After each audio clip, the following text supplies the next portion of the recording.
کیا غسل کرنے سے بھی وضو ہو جاتا ہے؟ کیا غسل کرنے سے وضو ہو جاتا ہے؟ میں نے اس بارے میں کئی باتیں سنی ہیں. کوئی کہتا ہے ہو جاتا ہے، کوئی کہتا ہے وضو کی نیت کرنا ضروری ہوتا ہے ورنہ نہیں ہوتا، کوئی کہتا ہے وضو الگ سے کرنا چاہیے، نہانے سے وضو نہیں ہوتا. اختر علی سعودی عرب سے. دیکھیں، وضو میں 4 اعضاء کا دھونا فرض ہے: چہرے کا اور ہاتھوں کا کوہنیوں تک، سر کا مسا اور پاؤں ٹخنوں تک. تو غسل کے دوران اگر یہ اعضاء دھل گئے پورے طور پر تو وضو آپ کا آٹومیٹیکلی ہو گیا. تو یہ ہے اصل. باقی سنت عمل یہ ہے، صحیح طریقہ یہ ہے کہ جب غسل کیا جائے تو آپ صلی اللہ علیہ وسلم نے جو غسل کا طریقہ سکھایا، پہلے وضو کریں پھر مکمل غسل کریں. یہ اچھا طریقہ ہے. لیکن اس پر عمل نہیں بھی کیا، ایسے ہی پانی بہا دیا تو بھی وضو آپ کا آٹومیٹیکلی خود بخود ہو جائے گا، دوبارہ وضو کی ضرورت نہیں ہے. جاگنے کے بعد ہاتھ دھونے کا شرعی حکم.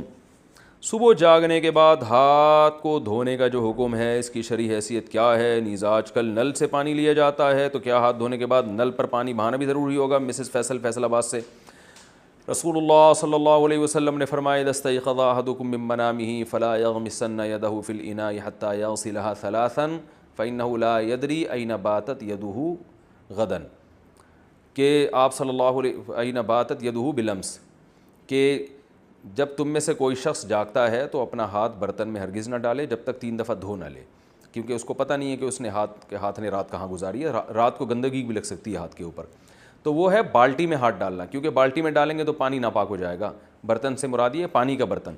تو آج کل جو نلکے ہیں تو اس سے ہاتھ دھو لیں تو وہ تو بہت اچھا ہو جائے گا. باقی یہ کہ نلکے کو بھی ہاتھ سے دھونا ضروری ہے.